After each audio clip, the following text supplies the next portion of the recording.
it changed everything. It changed how you kept a team together, if you could keep a team together. Get someone else, James. Get someone else. It certainly made the game faster. He's on his way. People say, Herschel, you shouldn't be that fast. The game has changed. I'm not so sure that it's changed for the better.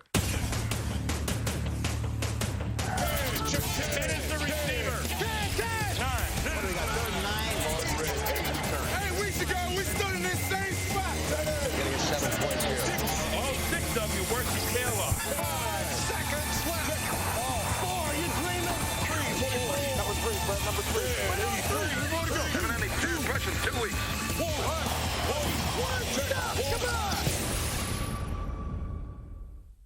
Nothing has changed. Ain't nothing changed. Ain't nothing changed. Ain't nothing changed. The game ain't changed. It's still football. Actually, fellas, the game has changed quite a bit since the NFL started back in 1920. Change right, 22 Seattle on one. I think there's a lot of things that have changed the game. To keep things simple, we've defined a thing as, well, anything. I think players change the game. I got to do better than this. I think coaches change the game. What the hell's going on out here? I think style changes the game. I got to tell you, Mike, I think the changing the uniforms helped you guys out too, though. See? And while our criteria covers a broad range of topics, we were up to the challenge.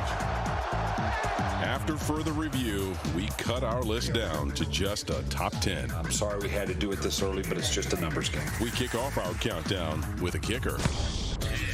The number 10 thing that changed the game, Pete Gogolak. Pete Gogolak was an underappreciated pioneer. He did change the kicking game forever. Pete Gogolak revolutionized the NFL kickers because he's the first soccer-style kicker. Today, we accept that every team needs a soccer-style kicker who looks as if he belongs in a boy band rather than shoulder pads. What's that? What are y'all talking about? But in 1964, the idea was as radical as the Beatles' hair. You can go as far back as you want. Kickers were offensive linemen. They played another position. He created an avenue for just being a kicker. Our number 10 thing that changed the game caused a kicking revolution and was a result of a real-world revolution in Hungary, which forced the Gogolak family to immigrate to the U.S. Here, young Pete discovered American football. The reason I played, because all the cool kids played the game, and all the girls they were dating, they were dating football players. So I said, hey, listen, I can try this game. Then I watched some of the professional games, guys like Lou Groza. The first time I saw him kick, I said, what a funny way to kick a ball. Did I ever try the soccer style? No. I was afraid I'd break my leg or something. In 1964, Gogolak was signed by the Buffalo Bills, and his side-winding style was an epiphany to the rest of the football world. I couldn't believe it. A guy 135 pounds could kick the football that far. See, you can get a lot more velocity with your legs sideways than you can straight forward, and that equals distance. Nobody ever wanted to kick a ball straight on anymore. Once you saw Gogolak kick a ball soccer style, it was just cool. He opened the door for a lot of soccer-style kickers from that era.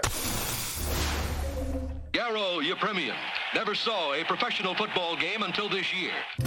These sidewinders were a new breed of football players who were nothing like football players at all. Jetzt möchte ich den einen von der Zeitung hören, der gesagt hat, ich kann nicht mehr schießen als 40. When I picked up Garo Yepremian, the first field goal he kicked for me, he wanted to high-five me, and he said, I kick a touchdown, I kick a touchdown. I kick a touchdown. They always seem like their elevator didn't go to the top floor. From the start, kickers have been counted on for an annual showcase of bloops and blunders. The kick is blocked, rolling loose on the field. It is picked up by Garo. He tries to throw a pass.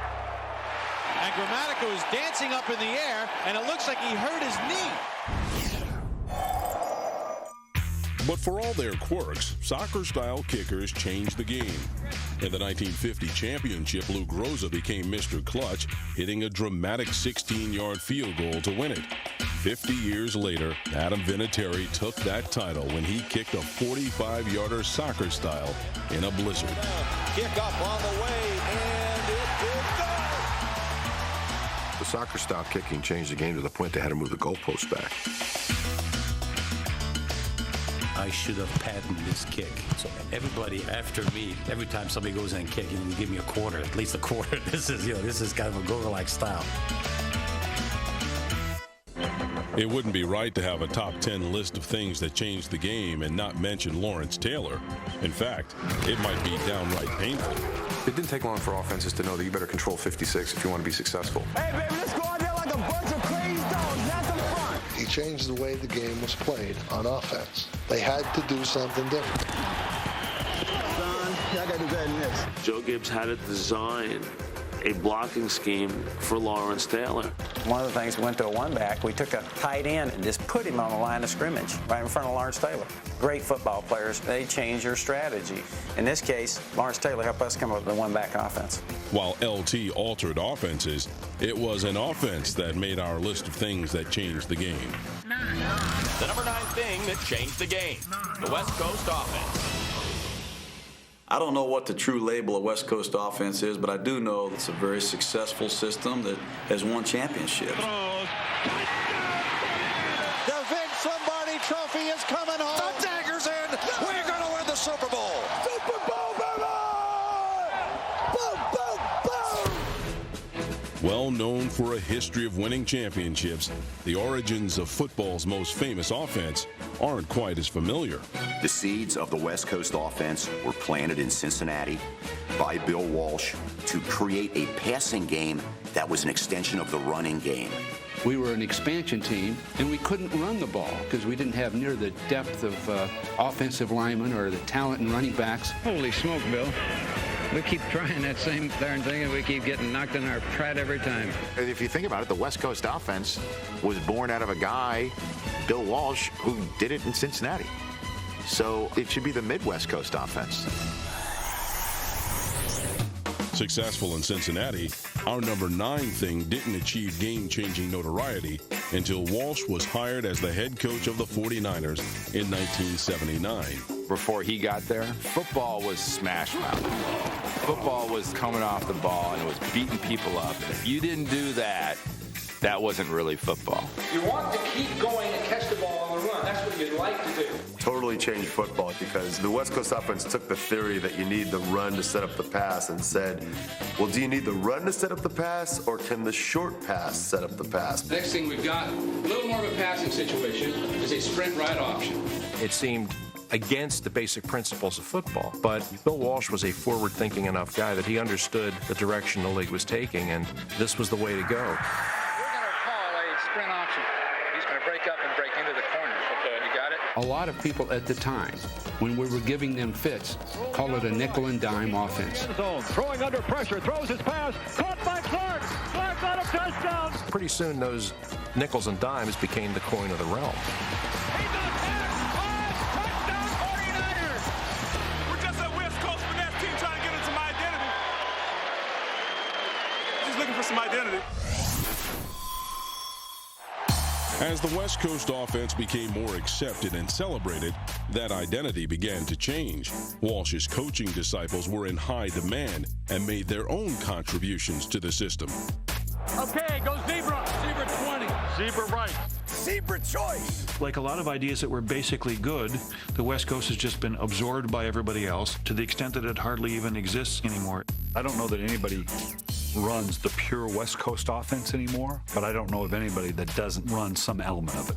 The West Coast offense over time has changed a lot from what it was, and it's taken on a lot of different shapes. But the basic principles of timing routes, quick throws, and receivers that can get yards after the catch, that still remains in place. What Bill did has stood the test of time, and that to me is the lasting proof of how good that system is.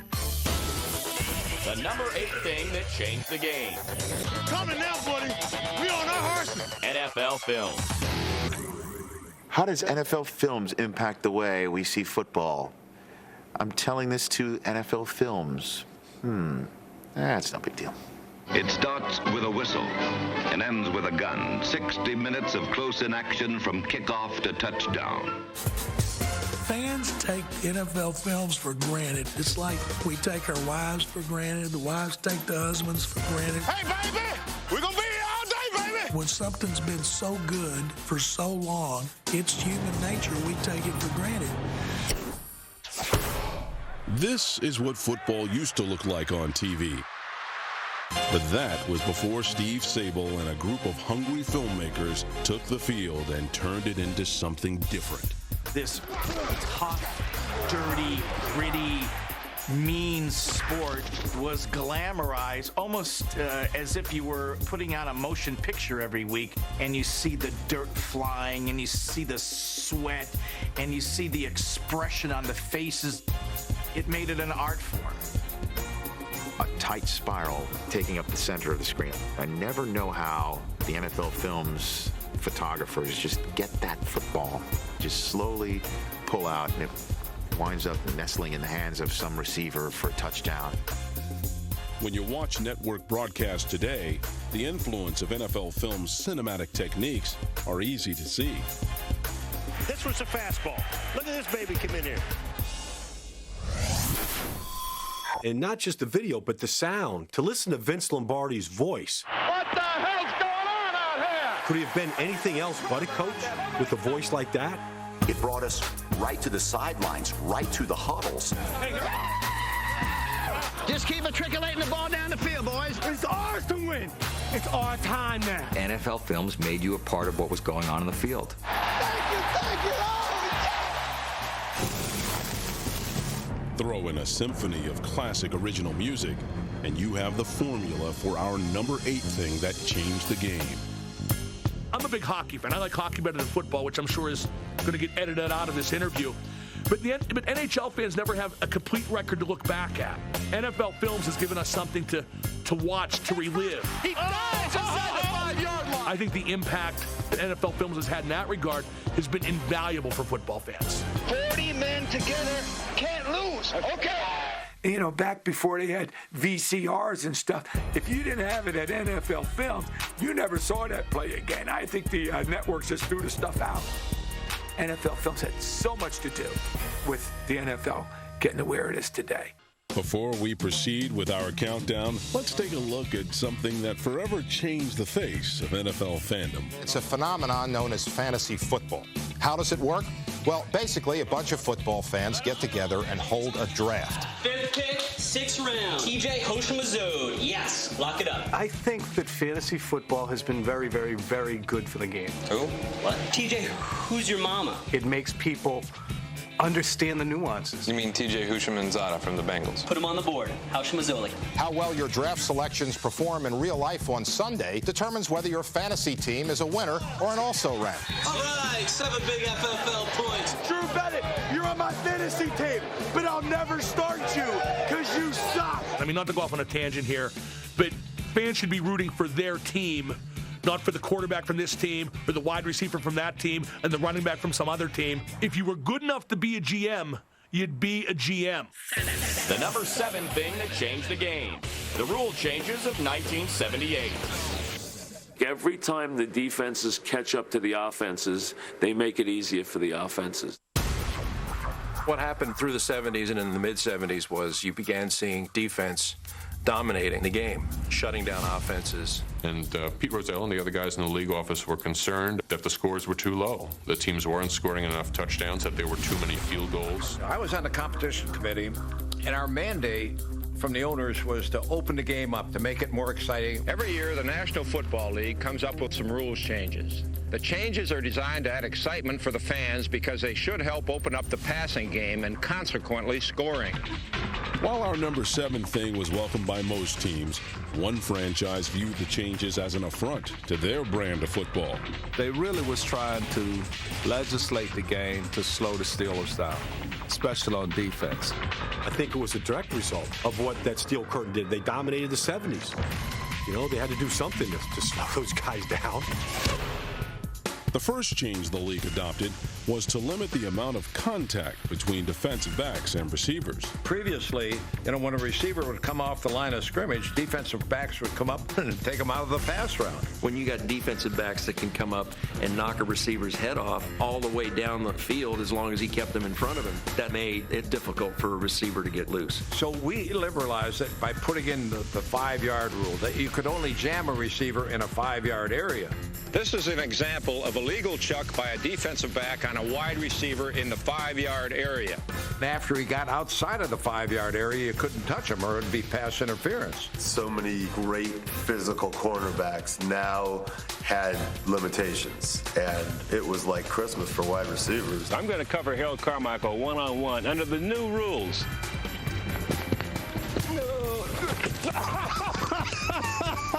Oh, no. Harold, come back.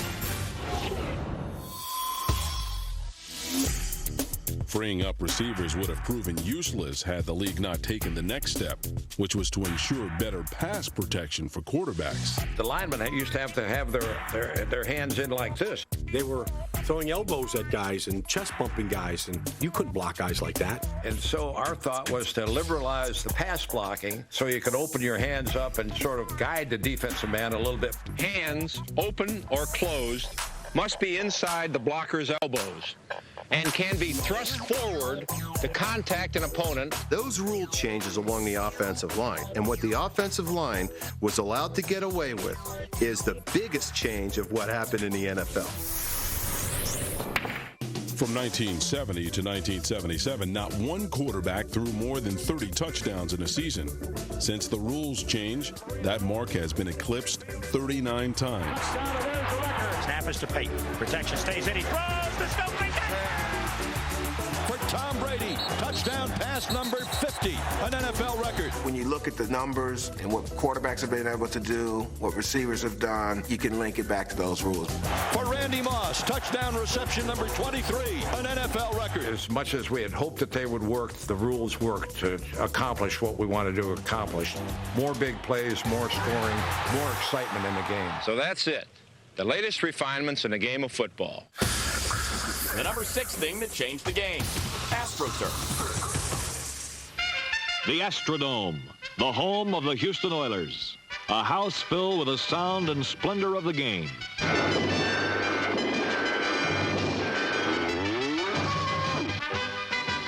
Dubbed the 8th wonder of the world when it opened in 1965, the Astrodome was a modern marvel. But unlike the ancient hanging gardens of Babylon, the stadium's attempt at horticulture failed. The grass died. So, what are we going to do? Well, then AstroTurf was invented. This is our artificial grass, or AstroTurf. They put it in. It looked great on TV. And everybody had to have AstroTurf because it was durable and didn't require the maintenance. I think it's great. We played out in Seattle, and we ordered a strip of this thing about 2 weeks ago for this game to practice on. It's great. It's great. I think it's going to be one of the things of the future, and I feel that in the near future, all the National Football League and American League stadiums will have the AstroTurf. Like a pesky weed, AstroTurf began sprouting up everywhere. By 1996, half of all the NFL stadiums used some form of artificial turf. But even more rapid than its proliferation was how our number 6 thing changed the game. It certainly made the game faster. And when the game was faster, your skill position players were players that could take control of the game. People say, Herschel, you shouldn't be that fast. It changed the game in the way that speed affected everything because you started looking for faster players, and it made the search for speed the number 1 priority. While AstroTurf made the game lightning quick, it also dished out a thunderous beating. It was an awful surface because there was no padding underneath it. I could not believe grown men of that size played actual tackle football on a surface that hard. That was like painting asphalt green. Damn, this paint is hard. What was really bad were there were teams that actually practiced on it, and they had training camp on artificial turf. AstroTurf gets obviously much warmer than regular grass. But I can remember a game that was 128 degrees 1 foot off the turf, and it burned the bottom of your feet. Unfortunately, scorched feet weren't the only things that got burned. For others, their turf injuries were much more serious. Well, AstroTurf changed the landscape of many knees. They go to Warner on a pitch right. Oh, Pete, he's hurt. He's hurt. He's holding that right knee. He pulled up as he was making his cut, and his leg just went limp on him. Oh, my, you hate to see that. I haven't ran into any players that would say they enjoyed playing on it. I'm certain it probably shortened my career a year to two. When you think of AstroTurf, you think of Veterans Stadium. I always remember the Hard Knocks episode. Unless that gets fixed. Where Brian Billick could literally put his foot in the seam. I can't get to the bottom of that one. While players complained the surface endangered their playing careers, better science ultimately marked AstroTurf for NFL extinction. What started to turn it was the invention of field turf. The synthetic grass that's made out of rubber pellets, and it's as soft as grass for the most part. It has enough give. I believe that field turf has been a positive addition to the NFL. If there was a replacement for AstroTurf, field turf has been a great replacement.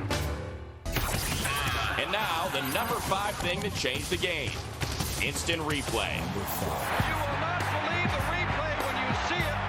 Anything that adds to more information about the game, fans have loved it since the very beginning. Now he reacts and he sees it. Now watch right there. Boom!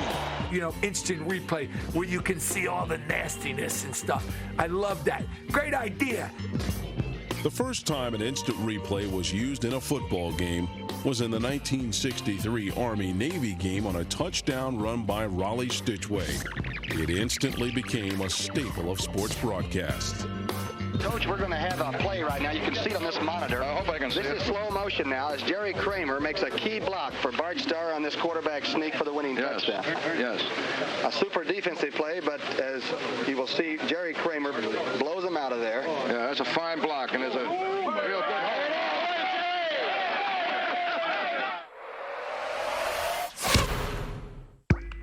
It's totally changed the way everyone views watching the game. And I think because football is a type of game where there's time between plays, it was perfect.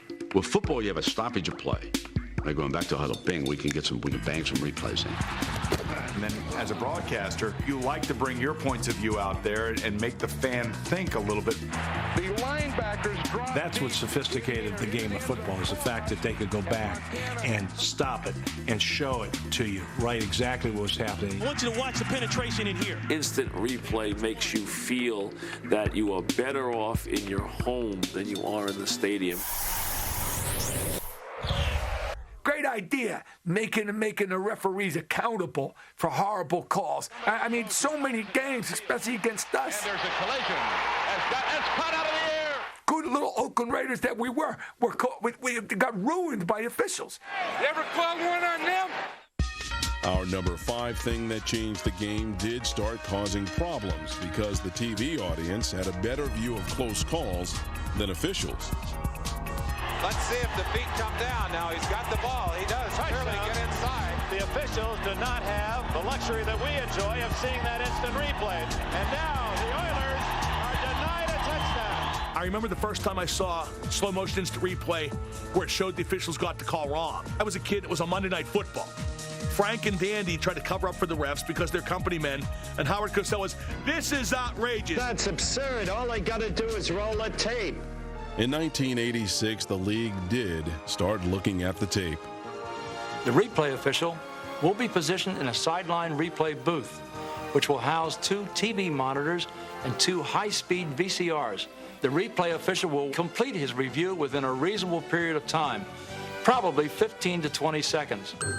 But the NFL underestimated the time it would take using this high-tech equipment.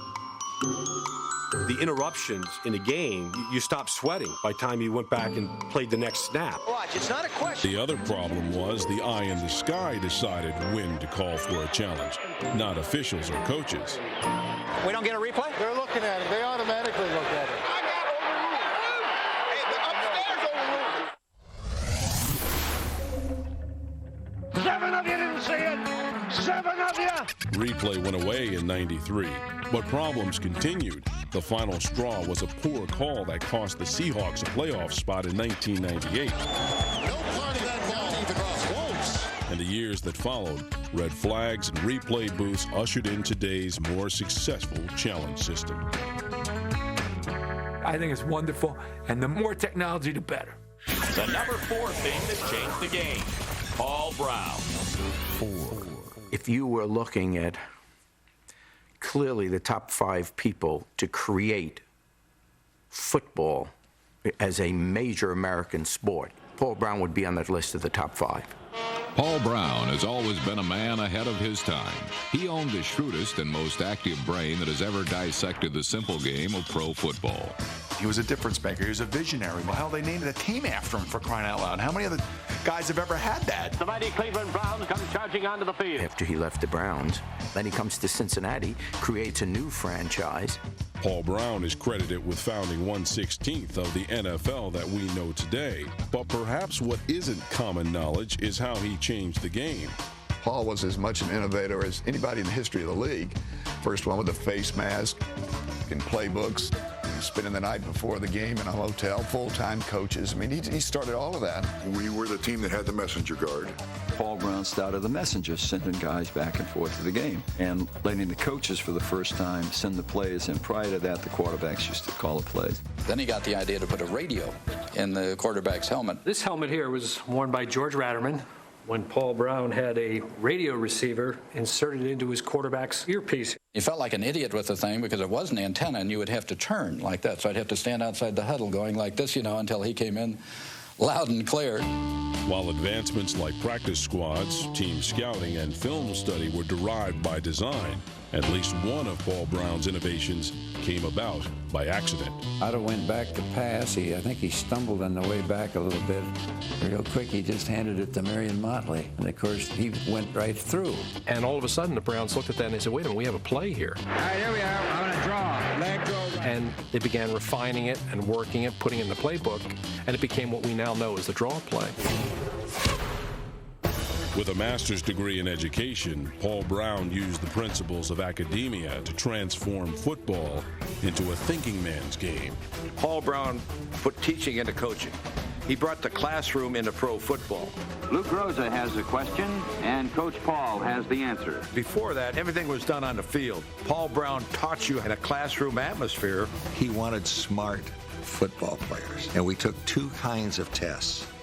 One was basically an intelligence test, and the other one was a personality test. Players weren't the only ones who learned at the knee of our number 4 thing that changed the game. The style that Paul Brown set was a style that was adopted by every coach who came after him. Vince Lombardi came to our training camp the first couple of years before anybody had ever heard of him and observed what things Paul Brown did. When you think of the overall organization of a team, how to run a practice, how to run meetings, all the things that still are in vogue today came from Paul Brown. During an era of racial inequality, Paul Brown also played a key role. Paul Brown never gave it a thought about assigning black players to the Browns. I told him at the outset that I didn't care whether they were white, black, yellow. I was after the 35 or 40 best football players. This was integration in professional sports even before Jackie Robinson broke the color line in baseball. So what Paul Brown did cannot be understated in the history of the game. He was the single most important person that has brought the quality of football to what it is today in the National Football League. In the early 1920s, college football was king, but the passing of the scepter began in 1925 when the Chicago Bears signed college superstar Red Grange. Grange had played for the University of Illinois and was the most famous college football player of his day. Grange's celebrity packed stadiums from coast to coast, giving a boost to the popularity of the NFL and forever changing the game. He gave the league validity. He made people want to watch it. That's what he meant to pro football. He gave it a reason to exist. Grange's signing was also significant in that he chose which team he wanted to play for, a freedom that would become a point of contention in the NFL for the next 67 years. The number 3 thing that changed the game, free agency. Back in the day, you'd get with the team, you'd stay with the team, and you'd end up with that team because there were no free agency. It was slavery. For players, their emancipation began following the 1987 strike with a limited form of free agency. But it wasn't until 1992 when a court ruling gave players the right to unrestricted free agency. There's no question the movement of the players, what started as Plan B, has changed the game dramatically. Used to be you could identify a pro team with a player. When I would turn on a television set and I would see Reggie White, that was Philadelphia Eagles. And when Reggie White went to Green Bay, I mean, all the circuits just blew.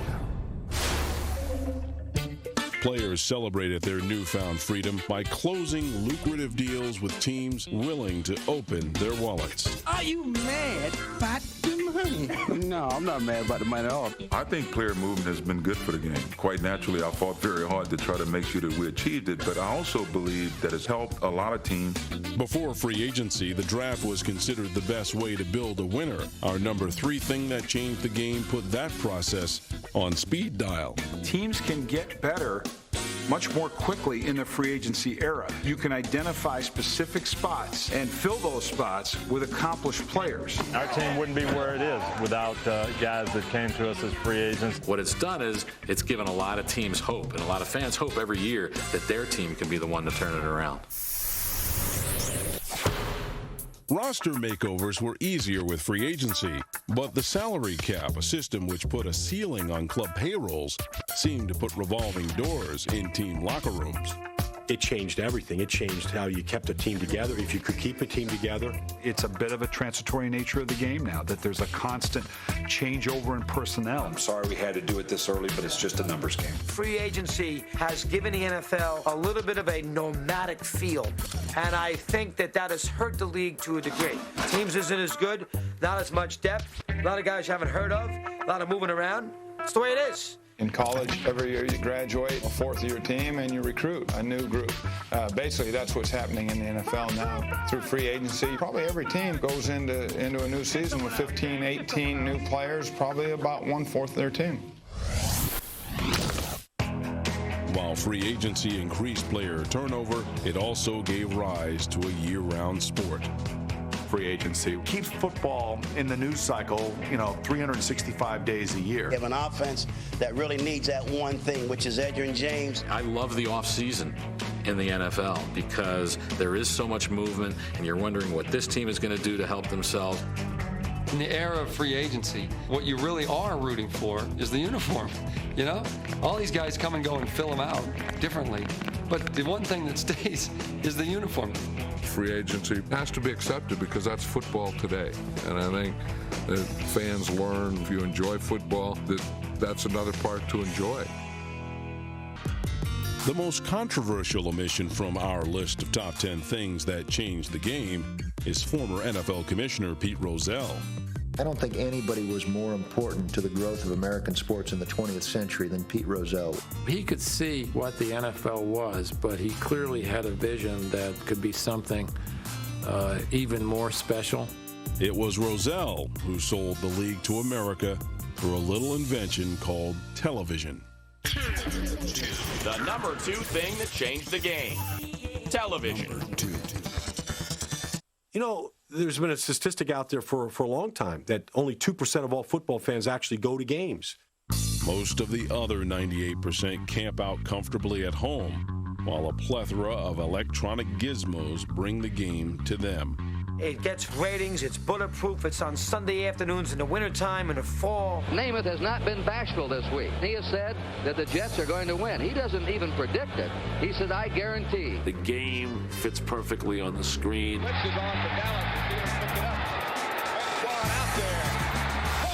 People love the violence. They love the competitive nature. Kellen Winslow being helped off the field. They love to see guys do things that they can't do. If you did not like this football game, then you didn't like football. Wisconsin took the kickoff and carried the ball to their own 22-yard line. Prior to TV, fans had heard dramatic finishes on the radio. But after they actually got to see the first ever televised sudden death overtime finish, the world would never be the same. In my estimation, Pete Rozelle deserves a ton of credit. Rozelle devised the idea of revenue sharing, which ensured both large and small market teams would prosper on TV. so long as they got their uniforms up to the new codes. The game had to make some adjustments to make it television friendly. By 61, all the teams were wearing nameplates on the back of their jersey. That was done primarily for fan benefits. You didn't have to have the program in front of you. In the late 60s, Rozelle had another idea. They wanted the opportunity to go to prime time. We wanted to expand our television coverage. ABC needed some shows. They were running third. So I thought that Monday night might be feasible.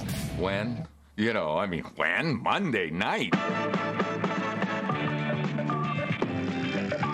Pete not only believed it worked, but he believed that Monday Night Football would take the NFL to that next level. Monday Night Football brought in extra cameras, which delivered new angles on the action. It ushered in celebrity guests and pioneered the madcap announcing team. Chiefs and blue collars. I was never so proud of myself. Primetime television, Phil Villapiano, actually. Monday night. It's Monday night, baby. It elevated the players to another level. It elevated the audience to another level. And the whole world was watching. It just convinced people that sports was something more than a Saturday and Sunday afternoon programming phenomenon. Once this made it, it was onward Christian soldiers. Let's have a real big life in professional sports.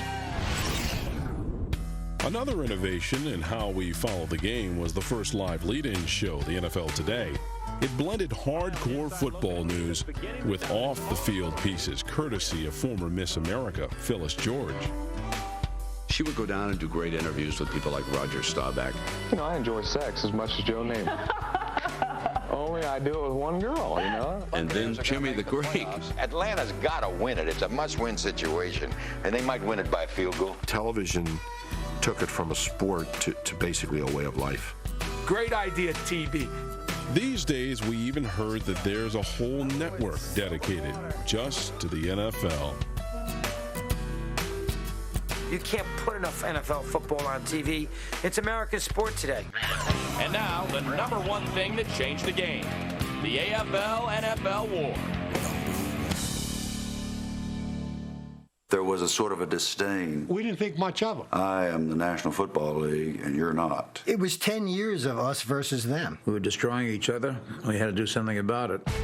In 1960, the American Football League hit the national scene with all the subtlety of a circus act and challenged the NFL's lock on pro football fans. It was really kind of the media in the beginning. They portrayed it as an inferior league, but it had brilliant young talent. It had brilliant new coaches with new philosophies like Hank Stram and Sid Gilman. I don't think the NFL really took them seriously. You have to think about that. Here's Lamar Hunt, the founder of the league, is all of 27 years old. For the first time in, 10 years, they have a choice of where they can go play. All along, you had the competition for draft picks that was simply driving up the cost of doing business in the NFL, and this created some ill will between the two leagues, and it snowballed from there. And then, and this is a little bit more nefarious, what they would also do is the weekend before the draft, invite the player out to dinner and more or less kidnap him, essentially trying to keep that player away from the AFL representative.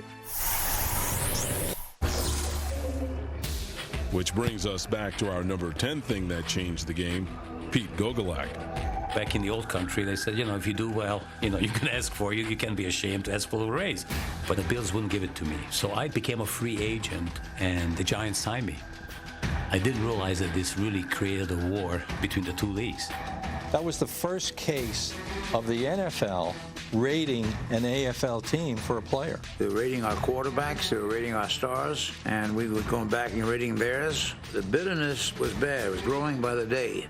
I did meet with Joe Foss, the commissioner of the new American Football League, in an attempt to develop an overall policy of cooperation and harmony. And then along came Namath. He gets the $400,000 contract, $400,000 at that time, which is crazy. If the teams in both leagues kept spending the amount of money they were spending on players, that franchises were going to go under. And that ultimately was a decisive factor. There would be teams in both leagues that would suffer greatly if there were not a merger. Who does this panel think won the war? I feel that's a league matter. There was in Los Angeles Coliseum today enough pageantry and color for a coronation. We decided the first thing we did to implement the merger was to do the Super Bowl on California. The Packers of the NFL won the first 2 Super Bowls, but the tally was tied 2-2 after 4. The game is over. The New York Jets are the world champions.